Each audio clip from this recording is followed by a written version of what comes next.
მადლობა ნინო ჩვენთან ყოფნისთვის. ძირითადად მოგიწვიეთ იმის გამო, რომ ბაჩიაშვილის ციხეშიც მის და წამების მე ვიტყოდი ფაქტზე გვესაუბრა, თუმცა რა თქმა უნდა, ის რაც ხდება ახლა თბილისის ცენტრში ასევე მოითხოვს შეფასებას და მათ შორის სამართლებრივი თვალსაზრისით თუ შეგიძლიათ გითხრათ ამის თაობაზე, იმიტომ რომ მე მახსოვს ჯერ კიდევ სახალხო დამცველის მოხსენებებში ფიგურირებდა ეს თემა.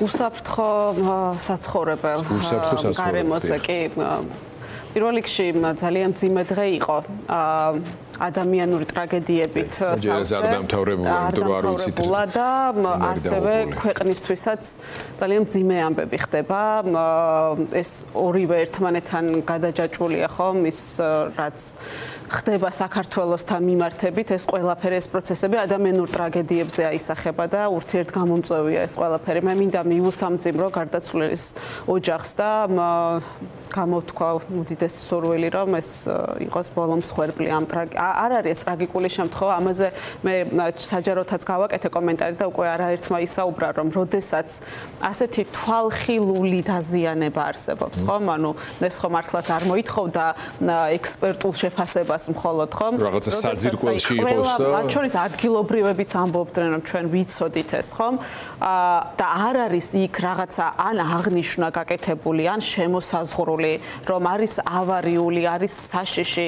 საიდან უნდა ვიცოდე მე თქვენ ან გამნებისმიერმა გამველმა ადამიანმა, ხო შეიძლება იქ მაცხოვრებლებმა რაღაც იცოდნენ, მაგრამ ეს მაინც არა თავისუფლებს პასუხისმგებლობისგან მერიის სამსახურებს, იმიტომ რომ უსაფრთხო გარემოში ცხოვრების უფლება ეს არის ადამიანის ძირითადი უფლება და ეს ავალდებულებს სახელმწიფოს, რომ იქ სადაც არის სიცოცხლისთვის საშიში და საფრთხის შემცველი ზონები, ეს უნდა დაიცვან ის ადგილები და უნდა გაკეთდეს გაფრთხილება ეს იქნება სანაპიროებზე, ეს იქნება გზებზე, ეს იქნება სამშენებლო არეალში თუ ავარიული საცხოვრებლების ესე ვთქვათ მიმდებარე ტერიტორიაზე და ფაქტია რომ არანაირი არათუ აღნიშვნა და შემოსაზღვრული ესე ვთქვათ ფართი იყო, არამედ იქ ადამიანები ჩვეულებრივად მუშაობდნენ, მოძრაობდნენ ბავშვებით რა ვიცი, ქალები, კაცები, ფეხმძიმე ქალები, ბავშვები, ყველანი, ხო? მთელი საზოგანო არანაირი აღნიშვნა იქ არ ყოფილიყო, იმიტომ რომ საკმაოდ ხალხმრავალი ადგილია, გადაადგილდება ბევრი ადამიანი,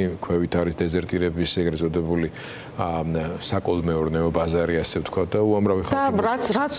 რაც კიდევ უფრო ტრაგიკული არის ის, რომ უამრავი ალბათ ესეთი შენობაა თბილისში, რაზეც არის ინფორმირებული მერია, რომ არის ავარიული და ჩვენ არ ვიცით და დავდივართ რა ვიცი ბავშვებთან ერთად მოხუცები დადიან, რა ვიცი, მოქალაქეები დადიან და არიციან რომ შეიძლება ნებისმიერ დროს ჩამოინგრეს შენობა და დაგეცეს თავზე. ჩვენ ვაჩვენეთ გადაცემის დასაწყისში, მანამდე ინტერვიუ იყო ჩართვის დროს, როდესაც კონკრეტული ადამიანი ყვება ამის შესახებ და მტკიცებულებები ვაჩვენეთ, რომ მას აქვს მიმართული რამდენჯერმე მუნიციპალური სამსახურისთვის და ვიდეო საჯარო სივრცეში აქვს დადებული. არის თუ არა ეს დანაშაულებრივი უპასუხისმგებლობა? კი, მე ვფიქრობ, რომ არის, როდესაც კიდევ ერთხელ მიმართვიანობა იყო არაერთ გზის, რა ვიცი, 10-მდე მიმართვა მქონდა ერთი მოქალაქე წერდა. თვითონ ამბობს მერი, რომ ვიცოდით ამის შესახებ, რომ იყო ავარიული და როდესაც ავარიული სახლი, რომელსაც ვიზუალურად ეტყობა უზარმაზარი ბზარები და დაზიანებები, რომელიც ნებისმიერ დროს შეიძლება ჩამოიქცეს და არაკეთებ ამის პრევენციას, ელემენტარულად იქ რომ საჯარო სივრცე არ იყოს, რომ ადამიანები არ დაზიანდნენ, ეს არის სამსახურეობრივი გულგრილობა, რომელსაც მოყვა მსხვერპლი. დანაშაულებრივი გულგრილობაა ეს. თქვენ თავად ამით დაიწყეთ კიდეც, რომ ეს არ არის რაღაცა ისეთი ტიპის შემთხვევითობა, არამედ იმ მათ შორის პოლიტიკური კლიმატის გამოვლინებაც არის უკვე, რომელიც არაკომპეტენტურ, არაანგარიშვალდებულებით მართლობაში გამოიხატება, ხო? ამის შედეგია ის, რომ თვითმმართველობის ორგანო მუნიციპალური სამსახურების დიდი დრო და ენერგია იხარჯება, ამ სტუდიაში ვლაპარაკობდით ცოტა ხნის წინ პროტესტანტების აქტივობების დაფიქსირებაზე, ჯარიმების გამოწერაზე, პატრულიც, პოლიციაც, რომელიც ამას ყველაფერს უნდა ხედავდეს და უნდა განგაშიზარებს რეკდეს, ხო? ეს არ ხდება სწორედ ამის გამო. და ამის ერთ-ერთი გამოვლინება არის ვითარება ადამიანის უფლებებთან მიმართებაშიც და ამის ერთ-ერთი გამოვლინება, როდესაც ქვეყნის მმართველი პირი ჭtilloain თუ რაც გინდა დავარქვათ, თავის პირადი ანგარიშწორების პოლიტიკას ახორციელებს, მათ შორის სახელმწიფო ინსტიტუტების გამოყენებით. აქამდე თუ ეს რაღაცა მაინც არ იყო მომხდარი, თუმცა რაღაც ალკეული შემთხვევების ეწოლების და ასე შემდეგ იყო და ბოლოს ციხესავსეა პოლიტიკური ლიდერებით. ციხეში რომ ასე საჯაროდ, რომ ასე ყველასთვის როგორ ავთქვათ რა, ანუ ეს ლამის პირდაპირ ეთერში. ლამაზებლად. ხო, ანუ წარმოიდგინეთ, ხო, ესე იგი ყველაზე კონტროლირებად ტერიტორიაზე, ხო, ანუ ეს აი პირდაპირ იგზავნილი არის, ხო? ივანიშვილის ჩემი აზრით, იმიტომ რომ შემთხვევითობისთვის რომ დაგვებრალებინან შეიძლება თუ გადავდივართ ბაჩიაშვილთან დაკავშირებით, აი მინდა რომ ეს სიტუაცია ახსენოთ. იმ თემას დაუბრუნდები, რითიც დაიწყეთ აი საჯარო სამსახურებში მიმდინარე პროცესები, გარდა იმისა, რომ მთელი საჯარო სამსახურები ყველა სექტორში გადართული არის, მართლაც ეს სამართალდამცავი უწყება იქნება თუ ადგილობრივი თვითმმართველობები პოლიტიკურ, ესე ვთქვათ, თემატიკაზე და მათი ესე ვთქვათ, მთელი საქმიანობა ეხლა ამისკენ არის მიმართული. მეორე რამ გვავიწყდება ამ საჯარო უწყებებიდან და მათ შორის თვითმმართველობებიდან და მერიის სამსახურებიდან განსაკუთრებით ძალიან ბევრი პროფესიონალი გაათავისუფლეს. მე მქონდა მათთან კომუნიკაცია შეხვედრა და ამას ამბობდნენ ისინი, რომ ძალიან მალე საქართველოს მოქალაქეები და დედაქალაქის ცხოვრებლები საკუთარ თავზე და სერვისებზე იგრძნობენ, როგორ დაეცემა სერვისები, როგორ გაჭიანურდება რეაგირება, იმიტომ რომ პროფესიონალი ადამიანები, ვინ წლები მუშაობდნენ, მათ შორის სერვისების მომსახურებაში იყვნენ ჩართული, არა მხოლოდ პოლიტიკასთან, ანუ ადამიანებთან, მოქალაქეების განცხადებებს იღებდნენ, ამის სამართლებდნენ, რეაგირებდნენ, ესეთი ხალხი გაუშვეს და ჩვენ ამის შედეგებს უკვე ვხედავთ, იმიტომ რომ თვითონ ამ ადამიანებს აქვთ ნათქვამი, რომ იქ დარჩებიან ვიღაცები, სადაც ნათესავები, ცოლები, ცოლის დაქალები, ლოიალისტები, არაპროფესიონალები, რა თქმა უნდა, ყველა არა, მაგრამ ძალიან დაეტყობა და ფაქტია, რომ ეტყობა საჯარო სამსახურს ეს რაც ხდება. რაც შეეხება ბაჩიაშვილის ცემის ფაქტს. ესე იგი, გიორგი, თქვენ ალბათ კარგად გახსოვთ, რომ სახალხო დამცველობის დროს მე და ჩემი აპარატი ძალიან ხმამაღლა საუბრობდით ციხეში, სწორედ აი ამ ვითარებაზე, პატიმართად შორის ძალადობის პრობლემაზე, ოღონდ ეს ჩვენ საუბრობთ იმაზე, რომ ეს არის გამოყენებული ხშირად ადმინისტრაციის მხრიდან როგორც ინსტრუმენტი პატიმრებზე, ზეწოლის, მათთვის კონტროლის, დაშინების და ასე შემდგომ. ანუ თუ კი ჩვენ წლების წინ პრობლემა გვქონდა ანუ ადმინისტრაციის თანამშრომლების ძალადობა პატიმრებზე, ეს სისტემა ჩვენ ვამბობდით, რომ ეს სისტემა იცვლებოდა უკვე ადმინისტრაციის მხარდაჭერილი პატიმრების მხრიდან პატიმრებზე ძალადობის. ეს არის კიდევ უფრო მძიმე ფორმა, რატომ იცით? იმიტომ რომ როდესაც ძალადობს ადმინისტრაცია, იქ ძალიან ცალსახა არის, რომ არის დანაშაული. ქალბატონ ნინო, ვაჟა სირაძე აკეთებს განცხადებას მოусმინო თბილისის პოლიციის დეპარტამენტის უფროს. ინფორმაცია რომ მოგვაწოდოთ, რომ ერთია გარდაცვლილი დაშავებული ხომ არ შეცვლა ეს მონაცემები და ამ ეტაპზე რა აღორძინებელი მიმდინარეობს მე ხალხი დავიწყო ხო? ანუ ინტენსიურად გრძელდება სამუშაოები. ეხლა დამატებით უკვე დაპოვნი იქნა ერთი გარდაცვლილი, ანუ ჯამში როგორც თავიდანვე მოგახსენეთ, ერთი გარდაცვლილი იყო, ხა დაემატა კიდევ ერთი გარდაცვლილი. ვაგრძელებთ სამუშაოებს და შესაბამისად დამატებით მოგახსენებთ სხვა დეტალებზე. შეგვიძლია იდენტიფიცირებასთან დაკავშირებით მოხდა დიახ, ამ ეტაპისთვის რაც აგვაქვს, ჩვენს ხელთ არსებული ინფორმაციით არის ორი ადამიანი გარდაცვლილი, ერთი მამაკაცი და ერთი ქალბატონი. და ერთი ქალბატონი არის სამედიცინო დაწესებულებაში. ერთმანეთთან დაკავშირებით ხომ არ გაგვთ დამატებითი ინფორმაცია, როგორია მდგომარეობა და ჩვენ ნახეთ, რომ ის ბეტონის კონსტრუქცია უკვე გადმოტანილია მეორე ადგილას, ანუ ალბათობა იმისა, რომ კიდევ იყოს ვინმე გარდაცვლილი, არის თუ არა ნულამდე დაყვანილი. გრძელდება სამუშაოები, მაქსიმალურად გავაკეთებთ ისე, რომ ნულამდე დავიყვანოთ, კითხვისთან არ არსებობდეს. ამ ეტაპზე ვერ მოგახსენებთ. დაშავილს რაც შეეხება, ერთი ქალბატონი არის გადაყვანილი სამედიცინო დაწესებულებაში, რამდენადაც ჩვენთვის ცნობილია, მის ჯანმრთელობას საფრთხე არ ემუქრება. ნუ ალბათ სიცოცხლეს არ ემუქრება საფრთხეთო, რომ ჯანმრთელობას რო ემუქრება, ამიტომა სამწყობოში. მოდით ვიცემერსას მოусმინოთ. არის հետარებარო დამდენ გადაცვლიდან ერთი მამაკაცია, ერთი ალბათონი დღევანდელ შემთხვევაში საბოლოო ჯამში ორი ადამიანი შეგიძლია დაყოლოთ და როგორც ვიცი, დაიწყო მოქალაქეებთან კომუნიკაცია იმ ადამიანებთან, ვინც ცხოვრობენ ამ საცხოვრებელ კომპლექსში, ხორცში, რომ მოხდეს კი ბატონო, სამწუხაროდ დადასტურდა მეორე გარდაცვალებაც, უზიარებთ გარდაცვალებულის ოჯახს. ესე იგი აქტიური კომუნიკაცია მიმდინარეობს თითოეულ ოჯახთან, დავიწყეთ უკვე მოსახლეობის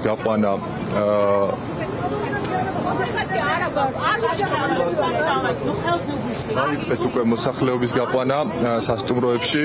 კიდევ ერთხელ მინდა მოუწოდო მოსახლეობას, რომ ეს მძიმე ფაქტი გავიაზროთ ყველამ კარგად და ის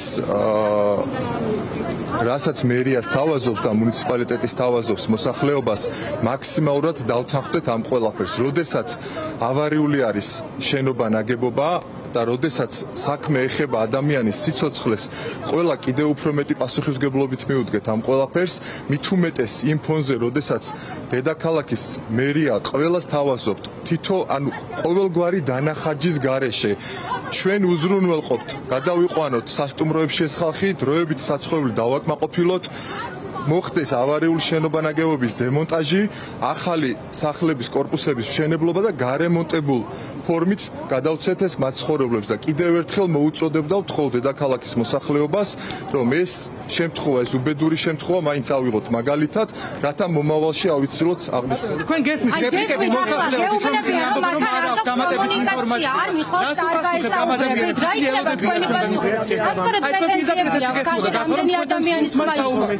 თქვენ ხარ რომელი გირჩევნიათ, გქონდეს მოსახლეობასთან კომუნიკაცია თუ არ გქონდეს?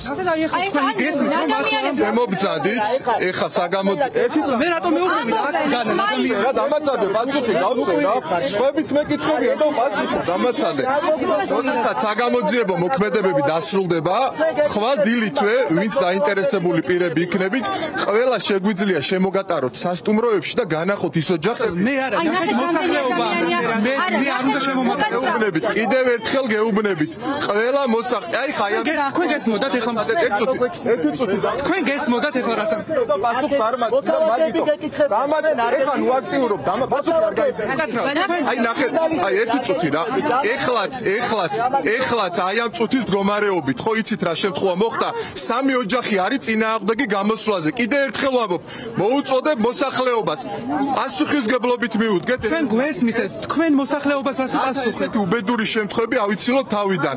ჩვენ ყველას მოგაწვით ინფორმაციას და ყველა თითოეული მოსახლე შეგეძლებათ ნახოთ სასტუმროებში და გადაამოწმოთ როგორ პირობებს. რა თქმა უნდა, მაგრამ ამ ადამიანებს რას ეთქვით? ეს გახლავთ თბილისის მერის მოადგილე ირაკლი ბენდელიანი.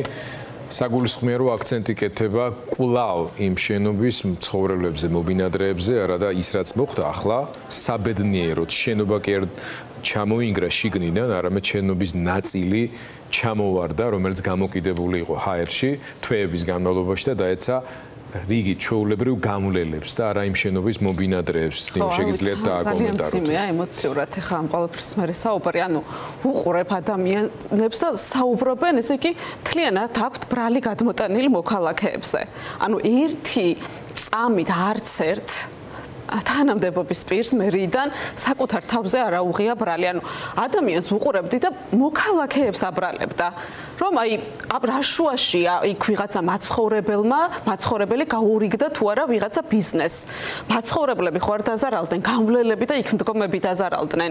რა შუაშია ის რომ ვიღაცამ არ ესე ვთქვათ ითანამშრომლა ბიზნესთან და არ გამოვიდნენ სახლიდან იმასთან რომ ის ადგილი უნდა ყოფილიყო დაცული, უნდა ყოფილიყო გაკეთებული სპეციალური ნიშანი, შემოღობილი უნდა ყოფილიყო და არ უნდა მიცემოდა მოქალაქეებს იქ დგომის და გავლის საშუალება. აი არც ერთ მათგან როგორ შეიძლება ორი ადამიანი არის დაღუპული და კიდევ არ ვიცით რამდენს ამოიყვანენ და კიდევ შეიძლება პროპაგანდაზე მუშაობდე და იმაზე მუშაობდე რომ აი ვინც გისმენს და შემდეგ იქ იმედზე და სხვა არხებზე რომ გაუშვებენ რომ აი მოქალაქეებს დარჩეს განცდა რომ იქ მომცხოვრებლების ბრალი ყოფილა თორე დამნაშავეები მოქალა გესმით როგორ საუბრობ და რომ აი მომავალშიო ითანამშრომლეთო ჩვენ აი ჩემმა მეზობლებმა 10 ჯერ მიწერეს წერილი მერიას რომ არის ავარიული სახლი და 10-ვე ჯერ უპასუხეს რომ არ გვაქვს ამის საშუალება აი მე გამოვა ესეთი არ ვიცი რა დავარქვა ადამიანი და იტყვის რომ ესა მოქალაქეების ბრალი იყო ხო?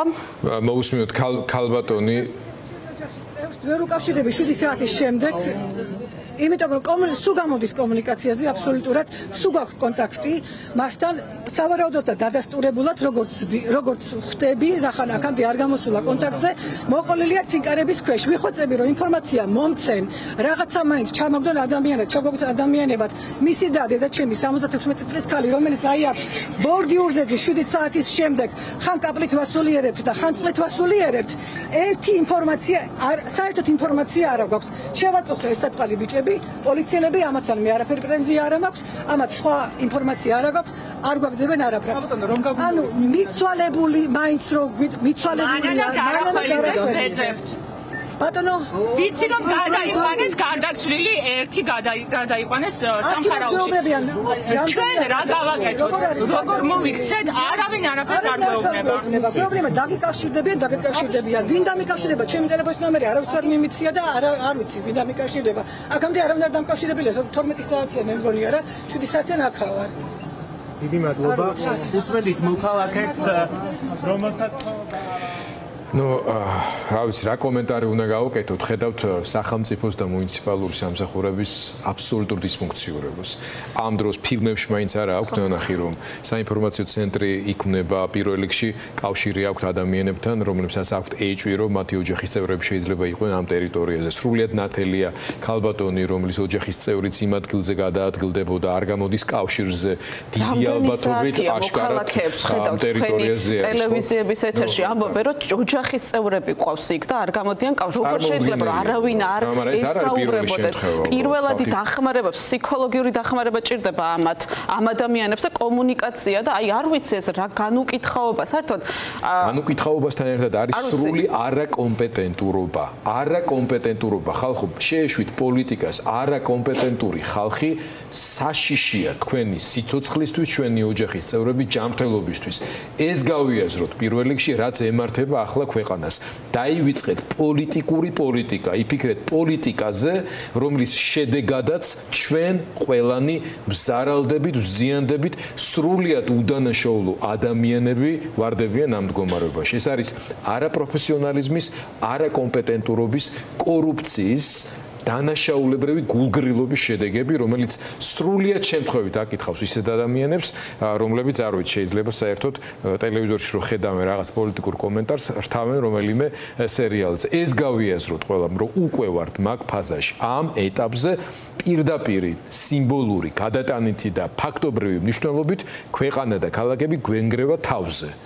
ხო არა, თან როგორი ცინიკურია, რომ ყველა ტრაგიკული შემთხვევა ხო ბათუმში ორი ბავშვი, მცირეწლოვანი ბავშვი დაანგრიეს შენობა და თხრილში დაიხრჩო და ყოველთვის სხვისი ბრალია გესმით და ეხლაც ანუ ჯერ ისიც არ უთქვიათ რომ უთანაგრძნობო, ანუ თანაგრძნობაც არ გამოპირდაპირ გადავიდნენ იმაზე რომ თურმე იქ ცხოვრებლების ბრალია ეს ყველაფერი. ძალიან მნიშვნელოვანი თემა ის რაზეც ვსაუბრობდი და მინდა რომ მოვასწროთ.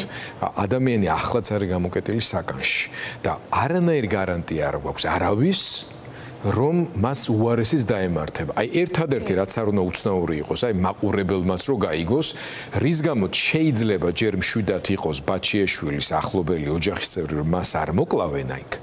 არის მარტო ის რომ მან იცის კოდები რომელზეც წოდომაც არ ექნება ივანიშვილს თუ ის ცოცხალი არ იქნება ხო ანუ ესე იგი მისი სიცოცხლის გარანტია არის მარტო ის რომ ივანიშვილს რაც ჭირდება ის მან იცის ჯერ და არ გაუთქვავს ამიტომ ვერ მოკლავენ იმიტომ კი არა რომ მოუნდეს არ და ვერ მოკლავენ ხო იმიტომ რომ მოუნდა რაც გააკეთა დავინახეთ დიდი ალბათობით კიდევ ერთხელ ხას უსვამ მას იმიტომ რომ წარმოუდგენელია სხვაგვარად ერთ-ერთი ყველაზე მაღალი დაცვადობის ადამიანი უნდა ყოფილიყო, იმიტომ რომ ყველა რასაც იფიქრებს გასაგებია, ხო ივან? ანუ ივანიშვილის deep state-მა გააკეთა ესა?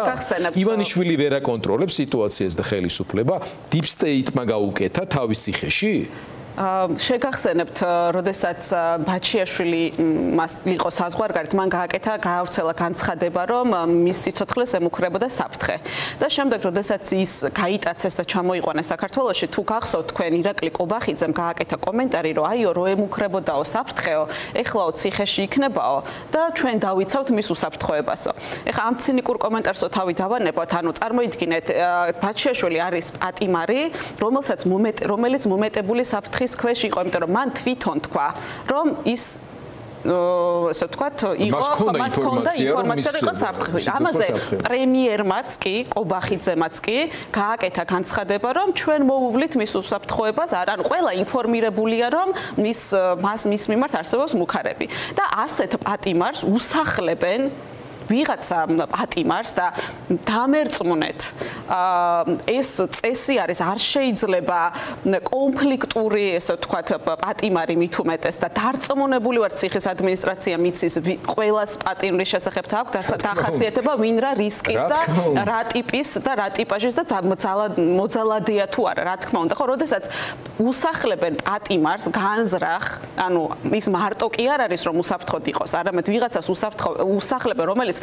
შესვლისთანავე იწყებს კონფლიქტს მასთან და ძალიან მენიშნა ბაჩიაშვილის განცხადება რომელმაც თქვა რომ რამდენჯერმე შემოიხედესო იმიტომ რომ აი სახალხო დამცველის ანგარიშებში ჩვენ აი ეხლაც შეგიძლიათ გადაშალოთ 21 წლის ანგარიში სადაც საუბრობთ ერთ-ერთ გამოძიებაზე რამდენიმე გამოძიებაზე პატიმრის გარდაცვალების როდესაც ისინი ცემით მოკლა სხვა პატიმრებმა ჩვენ როდესაც ვნახეთ ვიდეო მასალა ერთ-ერთ საქმეში გვაქვს შემთხვევა, როდესაც რამდენჯერმე შემოიხედა ბადრაგმა, სანამ ერთი პატიმარი მეორეს სცემდა, რამდენჯერმე შემოიხედა.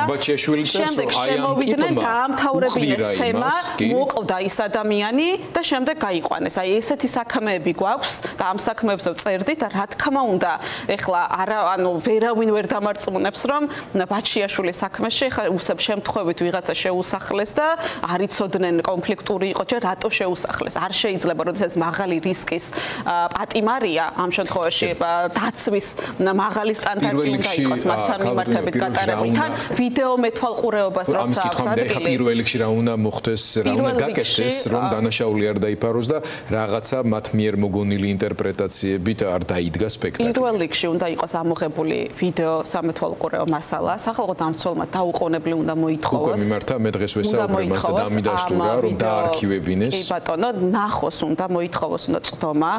უნდა ესე ვთქვათ ნახოს ეს მასალა და ხო გამოძიება უნდა დაიწყოს როგორ სპეციალური საგამოძიებო სამსახური იძიებდა ეხლა აღარ ვიცი აუქმებენ ან არც გამოუძიებია აქამდეც მსგავსი შემთხვევები მაგრამ როგორც მინიმუმ სახალხო დამცველმა უნდა იაქტიუროს იმ ხრივ რომ თვითონაც ნახოს და ამ ვიდეოს შინაარსის შესახებ დროულად მოახდინოს საზოგადოების ინფორმირება მხოლოდ საჯაროობა იქნება ამ შემთხვევაში გარანტია რომ მაგრამ ხშირ შემთხვევაში გვაძლევდნენ წდომას ეხლა არ ვარ დარწმუნებული რომ მისცემენ წდომას მაგრამ ამაზეც უნდა თქვას ასევე ის ფაქტი რომ ნაცემი ადამიანი ერთი დღის განმავლობაში მას არ მისცეს უფლება სახალხო დამცველთან დაერეკა ადვოკატთან და ოჯახის წევრთან დაერეკა ეს დამატებითი კანონდარღვევაა და ამაზე დამატებით უნდა გაკეთებულიყო ასე ვთქვათ ახსნა განმარტება ძალიან დიდი მადლობა მოგვიწევს ამ დეტალებზე კიდევ უფრო მეტი საუბარი მომავალ დღეებში გემშვიდობებით